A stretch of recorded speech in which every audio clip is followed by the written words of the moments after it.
الرحمن علم القرآن خلق الإنسان علمه البيان. الله أكبر.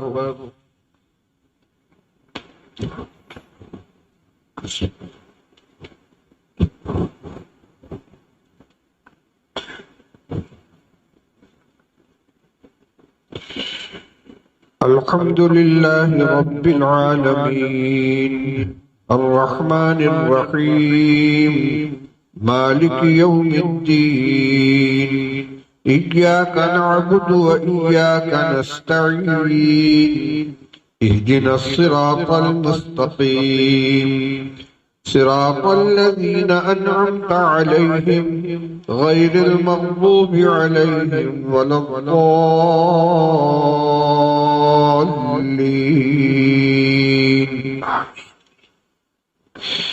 يا أيها المدثر قم فأنذر وربك فكبر وثيابك فطهر والرجز فاهجر ولا تمنن تستكثر ولربك فاصبر.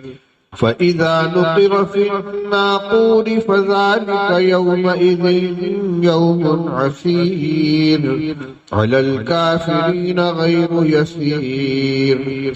ذرني ومن خلقت وحيدا وجعلت له مالا ممدودا وبنين شهودا ومهدت له تمهيدا ثم يطمع أن أزيد كلا إنه كان لآياتنا عنيدا.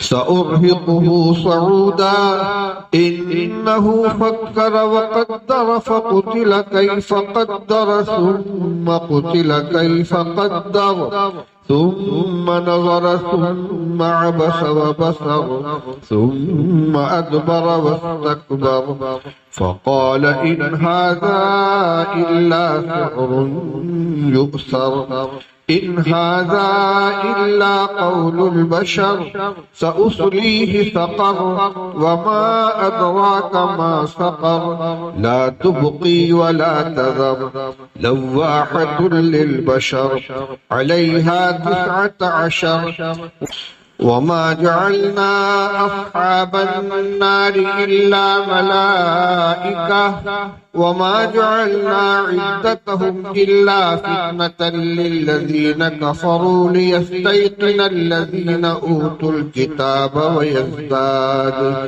ويزداد الذين آمنوا إيمانا ولا يرتاب الذين أوتوا الكتاب والمؤمنون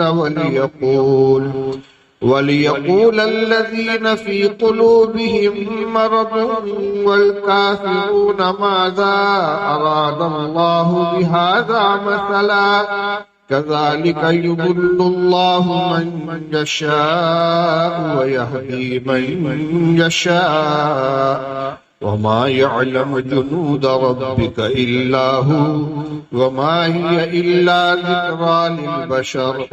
كلا والقمر والليل إذ أدبر والصبح إذا أسفر إنها لإحدى الكبر نذيرا للبشر لمن شاء منكم أن يتقدم أو يتأخر كل نفس بما كسبت رهينة إلا أصحاب اليمين في جنات يتساءلون عن المجرمين ما سلككم في سقر قالوا لم نك من المصلين ولم نك نطعم المسكين وكنا نخوض مع الخائضين وكنا نكذب بيوم الدين حتى أتانا اليقين فما تنفعهم شفاعة الشافعين. فما لهم عن التذكرة معرضين كأنهم حمر مستنفرة فرت من قسورة بل يريد كل امرئ منهم أن يؤتى صحفا منشرة كلا بل لا يخافون الآخرة كلا إنه تذكرة فمن شاء ذكره وما يذكرون إلا أن يشاء الله وأهل التقوى وأهل المغفرة الله أكبر.